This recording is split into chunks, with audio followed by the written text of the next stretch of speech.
So, hey, got a treat for you all, family. This is your man, not your boy. Go Black to Africa.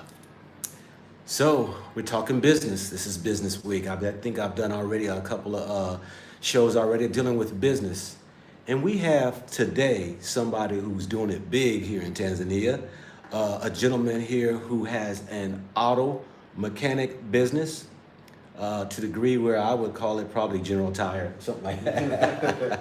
But Evolution Garage is the name of it. And we have here today our brother Alex. And Alex, I want you to introduce yourself and kind of let the people know a little bit about you. Okay. Yeah. Thank you so much. So I'm happy to have had this chance. My name is Alex Evodias Mutatina. I'm a Tanzanian. I've been in this business for almost 10 years and pretty much working on automobile industry. And we do maintenance, mechanics, we do supply of tires, we do supply of batteries, lubes. Of course, we also do petroleum products. So we run some stations. And just a local guy from a poor family. Yeah. So it has been hectic to reach this time. I mean, this level. So my English is not that much, but I think you can be able to understand me. Yeah. But I met this friend of mine, so he's trying to get some information from me. Yeah, thank you. Yeah. So, Alex, you mentioned about being poor.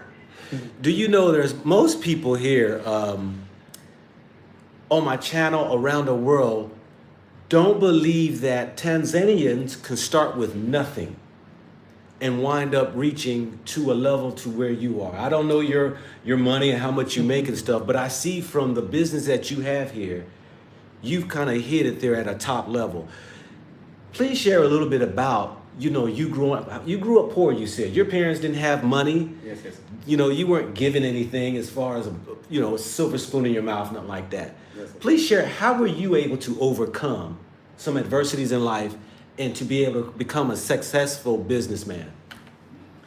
Yeah, I think like everybody, people have a lot of worries, and sometimes you think like you wanna reach somewhere, but you think it's quite difficult, you can't make it. So I also had the same worries, kind of worries.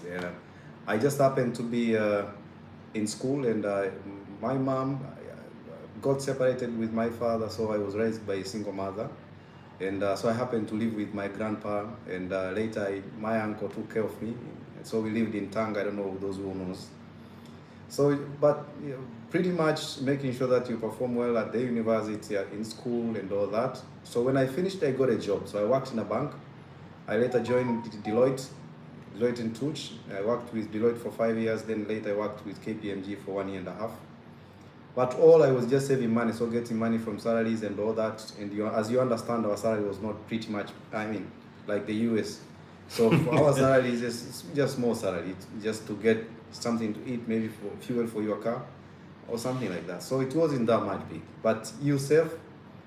So later I also got money from my pension, because when you leave a job, you get pension. So that pension, I used it to operate and open my business and make it a little bigger.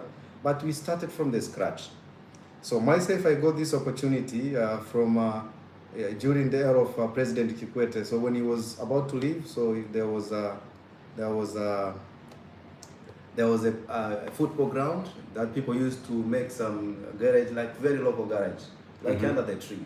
So these people used to work there, but I would take my car sometimes for service. So later, they are told to leave the place because they wanted to make it like a modern ground. So government was focusing on that, and these people had no place to work. So I said, okay, find a place for me, and then let me know, then I can pay for you. You just do, and you pay me little money every day. But they got the place, but they never managed to pay me. So I had to continue paying for rent. I had to continue paying for them. I had to continue paying for the government taxes, because people now start seeing like there's something going on. Then I said, okay, let me continue doing this, paying from my own salary, but later I'll make it a business. Okay, Yeah. So let me stop right there, because I do know that there are people who are saying, hold up, he went to a university. You went to a university. Yes. I thought you said you grew up poor. Okay, yeah. How were you able to, your folks able to afford for you to go to university? Yes. No, in fact, this is a government university. It's University of Dar es Salaam. So if you you happen to score very well, then you get this chance. You work with the guy. I mean, you school up in the government university, but again you get a loan from the government, so you pay when you start working. So my school fee was paid by the government, and I had to pay loan back. But again, you get support, little support from uncle because he used to support me. Yeah. You understand? So whatever I can't get from the government, I get from the guardian. Okay. Yeah. You mentioned a pension. Now, you don't seem like you're that old to be getting a pension. How did you obtain a pension from the job that you had? You worked a certain amount of years and you were able to collect, or what? Yeah, of course. The pension, you get it because when you work, I mean, there's a little money that is being deducted from your salary. Okay. Yeah, so okay. it's about 10%, and also the employer is contributing 10%. Okay. Then you get 20% of your salary every month. It's going to the pension organizations like NSSF, like the public pension funds. So they get all these collections for the number of years you have been working. So when you get terminated or when you leave working, then you go there and you can claim because you tell them I don't have anything to survive, so I need my money back. So they give you all this money they collected during that time. Gotcha. It may not that much big because even that one was not enough for me. But again, it added up something. So you took that money and put it towards a business. Exactly. Ah, so you didn't go just waste your money. I didn't. Ah, see, now people got to understand some about this. So you had an opportunity to withdraw money out of a pension that was collected for some years that you worked. Yes. You took that little money and you started your business. Yeah, like that. So I started business like that, and also my salaries, because when I used to work, I'm saving like that. So all depends. Some people, when they start working, they would prefer maybe buying a car, a big car, expensive car. Myself, that was not my option. Someone would prefer to build a house. That was not my option, because I thought if I start building a house, probably I may not build the house I want. Maybe it will be according to the budget I have. So I thought like I can build a house later when I already have a business. So all these collections was going pretty much into the same business. Family, that's why I said, if you want to go buy you a house, that house right there is not going to become an asset. It's a liability, because your house will not bring you money unless you have a business tied to it or something like that. But what I'm hearing you saying is you chose to take that money and put it into a business, not go build your house. Yes, exactly. Yes. And so, we're going to get up here and we're going to walk around and see, your empire that you built, that you had and created. And, but one thing you mentioned though was that, to me early, was that you were thinking about going to America. Yes, exactly. So, well, tell us that quickly about what your aunt shared with you. Yeah, of course. I was living with my cousin brothers and sisters, and they happened to go in the US before me. And so when I finished my A levels, and I had this chance to go to the US, but I remember my aunt. I mean, those guardians who used to take care of me by then, they thought like not critical for me to go to and live in the US. Mm-hmm. So they said like, okay, no, we think for you should school up here. Mm-hmm. And of course I was not happy. So because I loved the US very time. That was during the era of Clinton, and America was like big time. Clinton era. Yes, okay. Yes. During Clinton. So I loved to go to the US, and I thought my success would be in the US. So I wasn't happy at all. So later, after these couple of years, and with these tactics, and later you get to see whatever you have been able to succeed, then that's when aunt, she would just come and tease me and try to tease me, like tell me, okay, if you had gone to the US, would you think you would make all this? When she look at my house, she would say like, would you think you would build this kind of a house? She would tell me like this. Mm-hmm. But I think it is just because maybe it was not the right time for me to go. I'm not saying maybe people going to US is a bad thing, but I think still also staying in Africa is still an opportunity for someone. So all depends, because people think like when you go to UK or overseas, that's when you can make more money. But still also in Africa itself, you can still make it because you have got a lot of opportunity. You are a local person maybe, and it's Africa, and still a lot of opportunities haven't been taken off. So still open angles where people can make a success out there. So now, there's us brothers and sisters that are scattered throughout the diaspora, various countries and stuff like that. Do you think they can come here, start a business, and be successful? Do you think that's possible for one to come here in Tanzania? Yeah, I think it's very, very possible because when I look at what you guys have been able to see, I mean, it's a lot. You have got a lot of exposure. So when you, for example, like now we don't have McDonald's, for example. If you come with McDonald's, it's a new idea. You bring in people who lives in the US, who lived overseas before. They will like it sometimes to go and feel a taste of McDonald's. But there's a lot of opportunities that you see that is being being done in the US or in the UK that you can bring it here and it can work. So coming back to Africa, I think there's a lot of potential for people living in the West for now.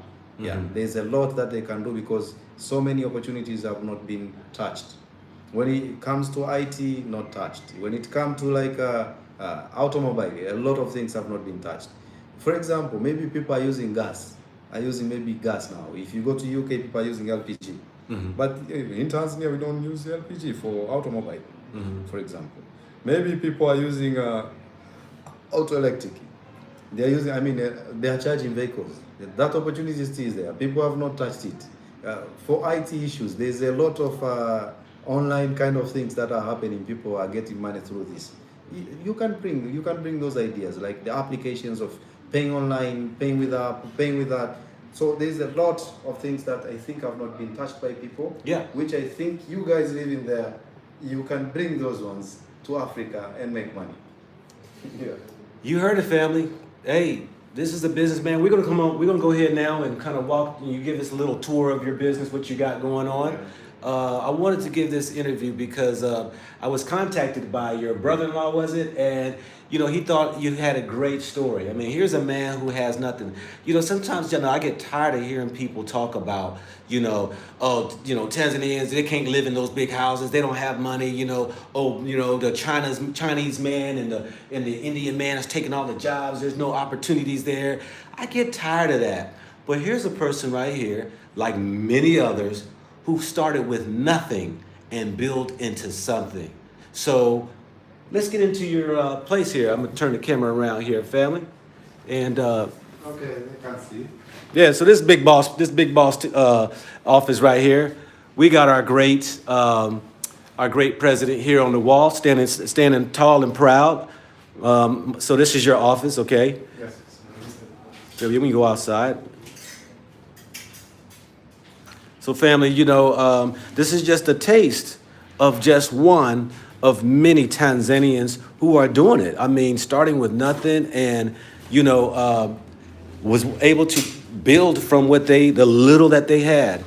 So we're gonna go out here, we're gonna check out.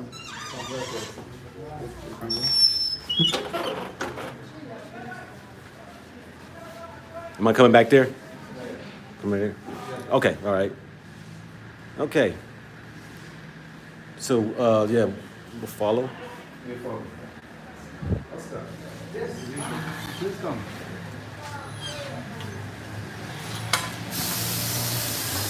All right, what do we have here, my friend? Okay, hold 1 second. Because the mic is going to... Yeah, hold 1 second. So they can hear you from here. Okay. Yeah. He can also speak, I think. This is the area where we are mixing paints, and we have parts. We have a store for parts, but these ones we keep for quick service. So these are paints, and these are parts and... Yeah, for quick service parts. Okay, Yeah. alrighty. Yeah. Maybe you can also continue with you. You can also tell what you are doing. So this is a painting. Hold up, say that again. This is the area where we keep all the painting materials. These products are original products from Japan. So what we usually do after getting the color code from the car, there's a place where they write the color code. We come with it, we put in the system, and then it shows us the ink to mix. Okay. And they start mixing from those varieties available, and you get a certain color which will. So y'all paint cars here? Yeah, we're painting. Oh, wow. Any type of cars. We paint Jeeps, Range Rovers, normal Toyota cars. Yeah. Yeah. So European cars, Japanese cars. We have the code. When we get the code, we do the painting. Thank you very much. Appreciate that. Yeah, for sure. And this is our store. This is where we keep all our parts for normal service, and other parts they are all kept here. Okay. Hold on a second. They can't hear you, so I gotta make sure you. Yeah, they can talk. Yeah. Okay. So now, who's this? meet my team, please. This is a market manager, and that is Market manager, the Miss Lady here. Yes, Okay. Yes. That is a store procurement officer. This one operations. Okay. Yeah. Maybe Okay. because of timing, I think. Yeah, we'll walk outside real quick and then we'll get out of there. We'll get a little noisy. You wanna go there? You wanna go there?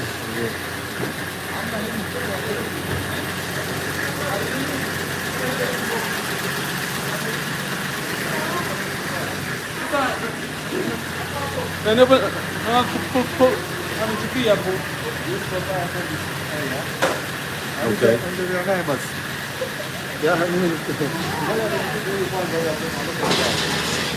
maybe anaweza akachukuliwa kwa pale, alafu kaendelea na warehouse kule. She's gonna take me out here? Okay. So this is where we do changing of tires. So Okay, let's back out right out here because this car, and then I'll let you talk this way right here. So, everything about tires we do. So here it's like this is alignment and with balancing. So anything like changing tires, fitting tires. So this is where it happens. okay, Yeah. okay. So this is our workshop This is what? where we do. This is where we do maintenance of vehicles. Okay, maintenance of vehicles. Yes. You said the maintenance of vehicles Yeah, here? this is maintenance. Okay. Yeah, that is a service bay. This is maintenance. Alrighty. Yeah.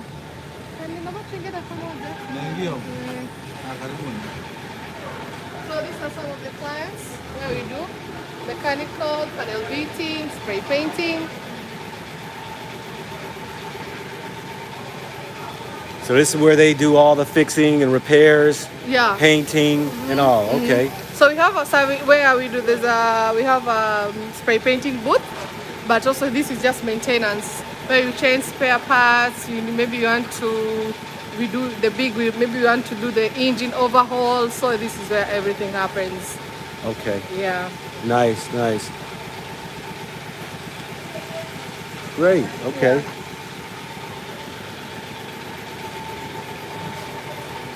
So we do all kinds of vehicles. We have Toyota, we have Nissan, we have Suzuki, we have Ford, we have all sorts of vehicles. We are dealing with them here. So for now, this is we can't go inside for now, but this is where we do. This is our spray painting booth, where we do spray painting of vehicles. Okay. Yeah. Spray painting booth right there. Yeah. Okay. Yeah. Nice. So this is a large shop here. Yeah. Would this be considered a large shop here in Tanzania? Yeah, we do. Okay. But most of the vehicles we have here, our main customers are, we have clients like companies, and then we have also private people where they just bring their vehicles here. We do service for them and maintenance also for companies. Okay. Yeah. Okay. So maybe I show you around. Maybe you have a warehouse. Your warehouse? Yeah, where we keep spare parts, where we bring tires, because we have a store where we keep tires and we keep spare parts, but also we have a big warehouse where we keep more. Okay. Yeah. Okay. How many employees work here, guys? How many employees you have here? We have a lot for now. We have a lot, but we have almost like 45 to 50 workers here. That's management and also technicians and mechanics. So this is where we are going. This is our warehouse where we keep spare parts, tires, and lubricants.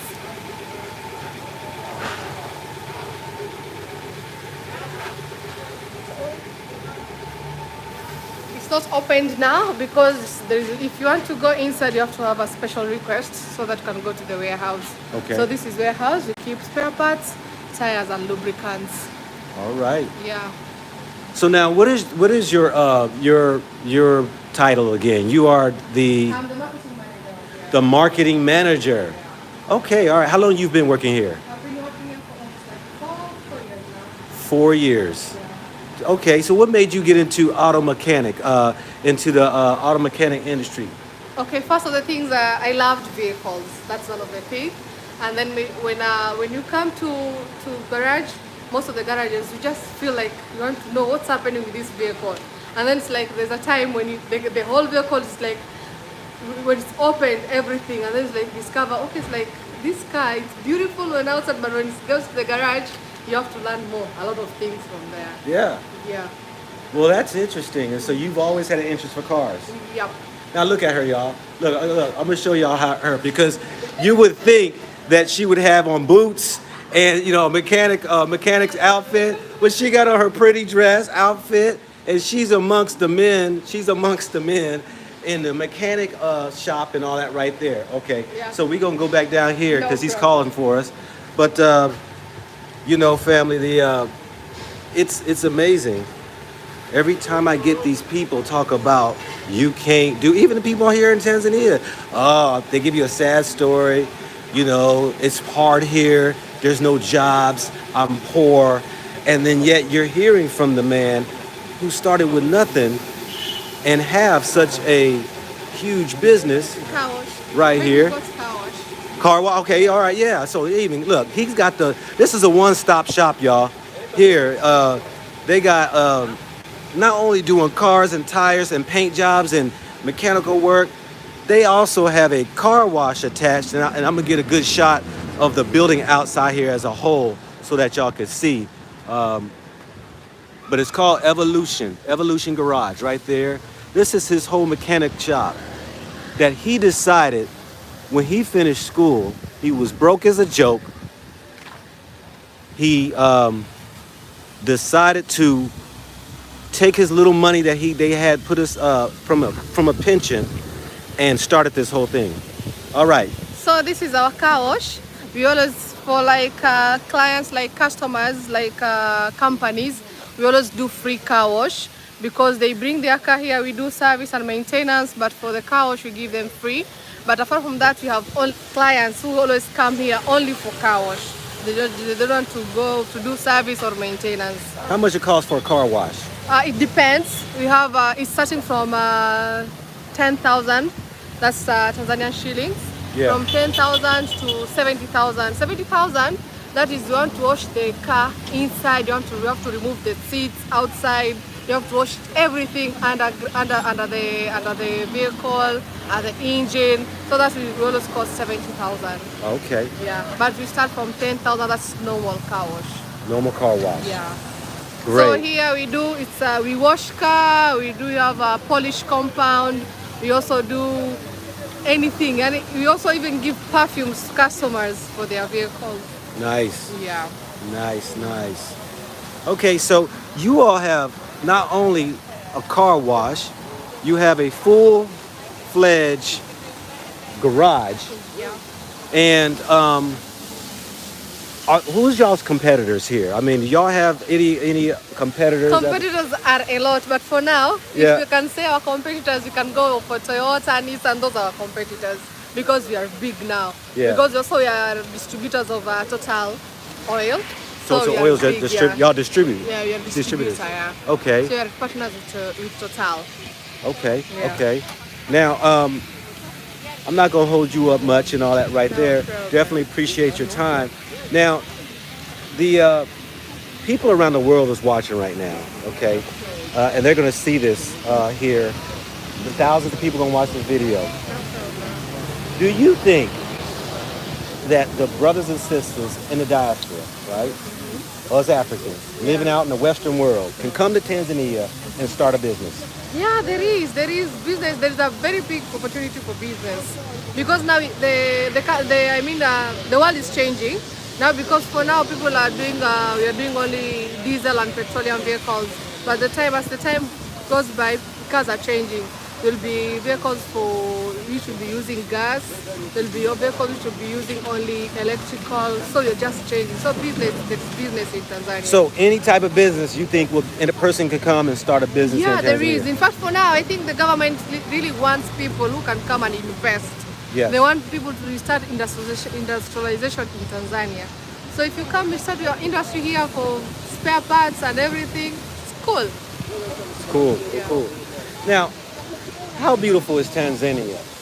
My goodness, you just come, you'll enjoy everything. Enjoy everything. Everything in Tanzania. The weather is good, there is everything. I don't know if you're gonna miss anything. Alrighty, y'all. Yeah. Y'all heard it. Well, I thank you all. Thank you all for showing me this. I'm gonna try. You gonna go find Alex for me? Oh, he's behind me. Oh, okay. All right. Okay.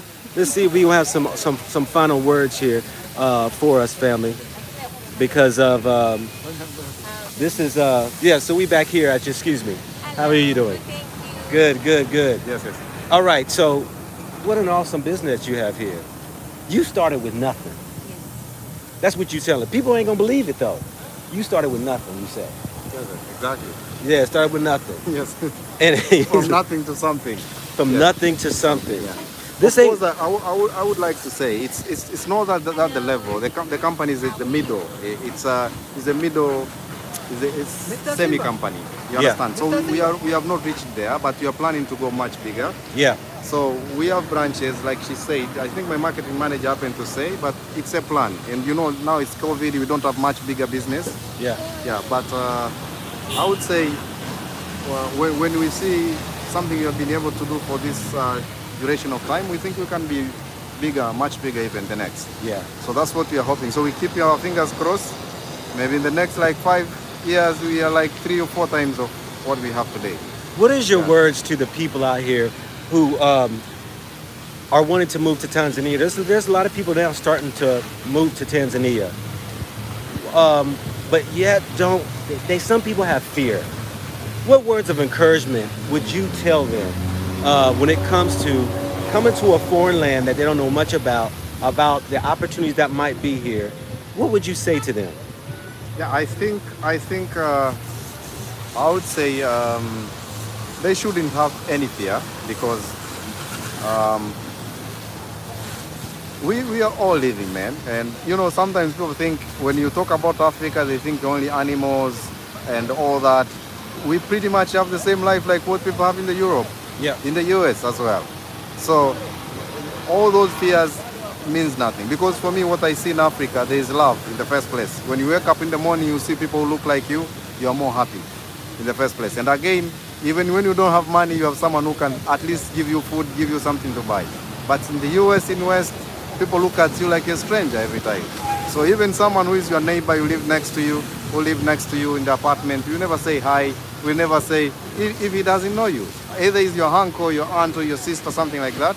But that is what is happening. What I see in the West, I think there is no life. That's what I can say. There's no life. Life is in Africa, where people have love, people like to live together. People will say good morning. They would like to know what you're doing. If you fall sick, even when you leave yourself in an apartment, people will come.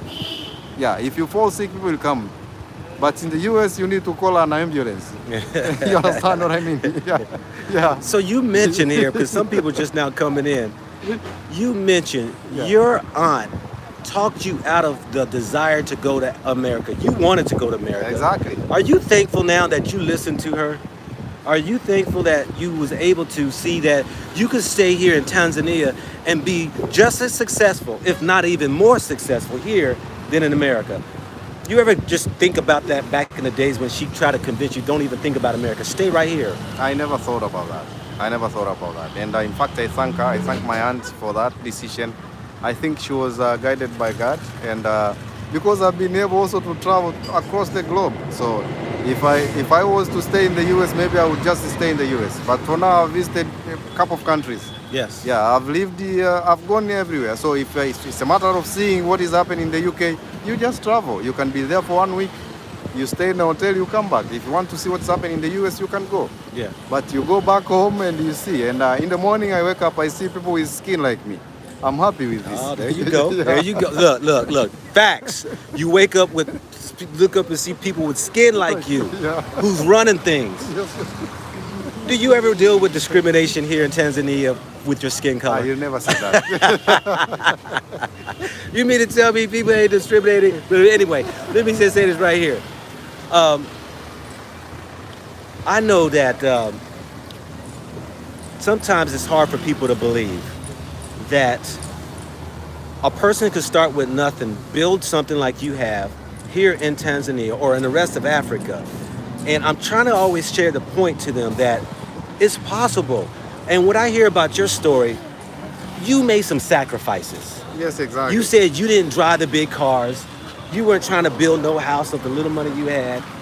Matter of fact, let me ask you, I'm gonna get a little personal. You ain't gotta answer this, but when you started your business venture, Yes. and you said you had a little money, which was a pension, how much would you say to somebody it would take just to start on a business venture like you did? Okay, put your number. What's his number? You put your number or his number. He's still good. One second, he's talking, he's doing Yes. business still. He's got to still do business, y'all. So, Okay, then you can choose Tigo. You go back, you choose Tigo, put number, put amount. Then you give me a gift, I put the address here. Okay, tell me, what's up? you talked about you sacrificed and didn't buy cars and just chose not to even build a house. That you went a different route and used the money you had. That some of the jobs you had, they have a thing that money will go into a system, a pension system. And you, when time came, you just took the money out. I guess. How much would you say? Because this is one of the questions people ask me. How much would it take to start something? No, I think that's it's quite ambiguous, and I think it depends on what you want to focus on. So all capital can be enough for anything. So all depends what you want to focus on, and I think people need to think. I think people need to think. Dan?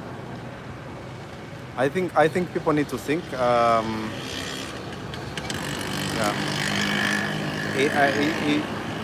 It's not like that. It's not like what people think when it comes to doing a business. People think you need to have a lot of capital to start a business. You don't need a lot of capital to start a business. You need to have an idea. What do you want to do in the first place? Stop, like I have to say this right here to people. Stop dreaming big and dream small. Let's get the little things out the way first. Yes. You gotta have an idea. Okay, all right, yeah. Because, yeah, go ahead. Because people ask me, what kind of business can I do over there? You gotta come up with that. You gotta think of the idea. You gotta create the idea. Yes. Create an idea, and you can imagine if I took this idea of a garage industry from a local perspective where people are working under the tree to a modern garage, to working with corporate clients. So anything can be modernized. You can come with a simple idea and make it bigger, but you don't become bigger to be bigger. You start from the scratch. You start small, you become big. Because first come up with an idea, think how you're gonna do it, where you're gonna get capital, how you're gonna start. You can start small, and it's always good for people like us who do not have much capital, who come from a poor family, to start with little, and to add capital as you see customer come. When you see like the business is growing, you increase, you add space, you add customer, you add this. You don't start with injecting so much money while you don't know how many customers gonna come, how much money you're gonna make. Because when you lose it, you just die like nobody else. How did you start in your auto industry here? Did you start with one mechanic? Did you start with a small building? Were you fixing cars in the street and then you got enough to find a small building, then you moved from there and built up? What did you do?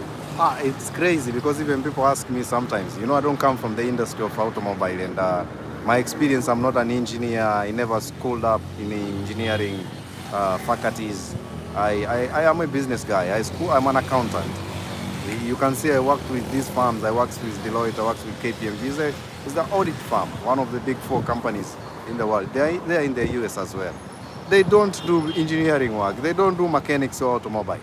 So you'll ask yourself, because even sometimes when I told my friends that I'm leaving work, they could make me fear. Like they tell me, why are you leaving? Are you sure you're gonna make it? Are you able to carry the spanner? Can you lie under the car? They think like this. So in a little thinking, you would think like someone going to establish a garage is gonna be like a very local fundi. So from an AC sitting as an accountant going down to being working under the garage, it's a wastage. So people would think like this. But for me, I want to say, myself, I don't come from I don't come from that bigger capital. But you focus, you put an idea, and you make it grow. So we have been moving, developing, changing our environment, changing the business slowly. Even now, we are not there yet. Because of COVID, even we don't look beautiful like we used to look, because people are working on shifts and not everybody is working. So business is a little down, but we thank God we are not dead. Yeah. So so we are still there. We are focusing, and we think maybe in a year to come we'll be able to resume and everything will be up and running like usual. Yeah. Nice. Yeah. So, last words right here. Yeah. Any parting words you got for the people in the diaspora who think about coming back, either to visit, to move? What would you say to them as that last word, or whatever you want to say? What is your last words you would like to say? I think the diasporas, your life is here, is back in Africa, and I think it's better you grab anything you have, and for example, like this country, if you want to come now, if you have a car, you can bring it back. Whatever car that you have, we will be able to repair, because we have much bigger experience. If you come back in Tanzania, if you live from here, I mean, if you are the citizen of Tanzania, don't fear about coming with whatever you have. And again, the government itself is not charging tax for people coming with their property, their own properties. So there's a good opportunity that you can come with even other stuff that you want to bring, and you establish something here. And there is full support from the government itself for now.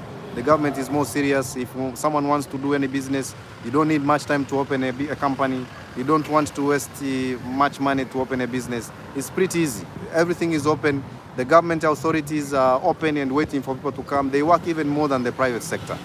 So for the rest of Africa, I think it's good for people to focus home, because you are free to do anything, because there's opportunities that have not been touched, because in Africa people have love. So when you wanna get people to work with, even you can get people for free. People will be able to work with you. Maybe they can wait even for 6 months. You start paying them.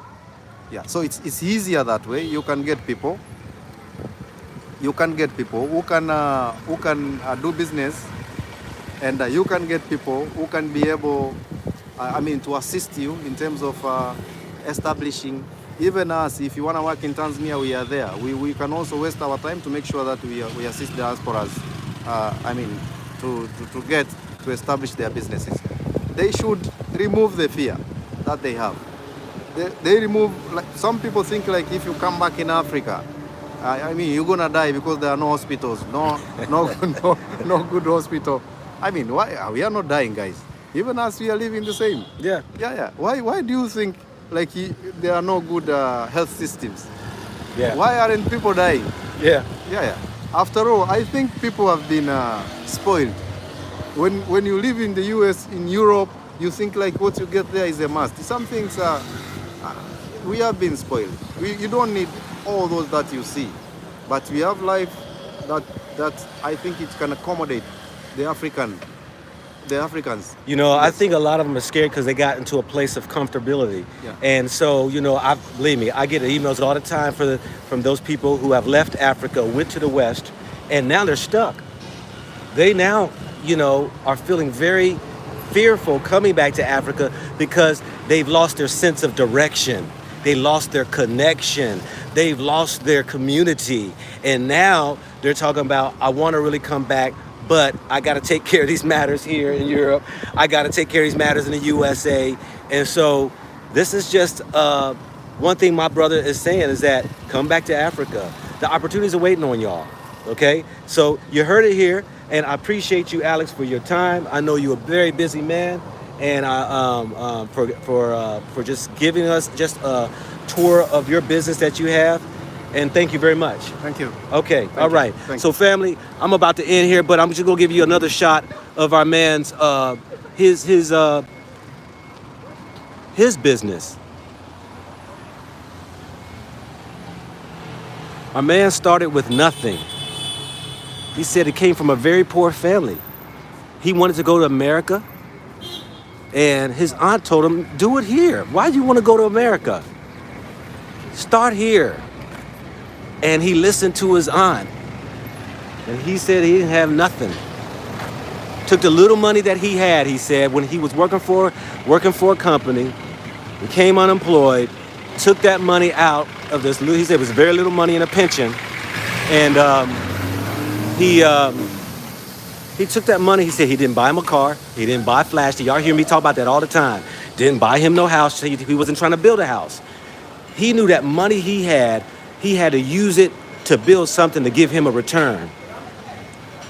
And so this is family where we see all of this here grew into what came from an idea. And so I'm going to end family here and wish you well. Go ahead and say goodbye there, our brother. Wish. Yeah, thank you so much for having us and especially having me. And I'm sorry I've had a lot of things, a lot of interferences that have been coming up. And but it's work time. So yes, I think maybe anyone wants any support. If you have your car, you have your vehicle, you have your relative, you want support from us, we will be there. And you can count on us. We have branches in the region as well, not only in Dar es Salaam. So if you want anything, we can also support you across the country itself. And we'll be happy to have you again. And maybe this big man can call me for any discussion, maybe sometime. Then I'll be able to share pretty much. Thank you so much. All right, family, yeah. He's already talking about wanting me to do a commercial for his business. So you know what? Look, how many times y'all heard me say that somebody wanted to hire me for their business for touring? He's talking about, hey, we sit down and talk about a commercial. All of these, the opportunities are here, and I'm turning down people. I'm not even here trying to make money, and I'm turning down money. Anyway, bring your trades, bring your gifts, your talents, bring your knowledge to Africa, because I'm gonna keep showing y'all people after people after people until you get it through your thick skull that come and just visit. All right, so this is your man, not your boy. Go Black to Africa. Everybody have a blessed day. Thank you for those who gave financially. Thank you, JK. I didn't catch the other name there, but for those who gave their time, those who gave your kind words of wisdom, I just appreciate each and every one of y'all. I will be right back at y'all here shortly with another interview, hopefully here in the next day or two. Y'all take care.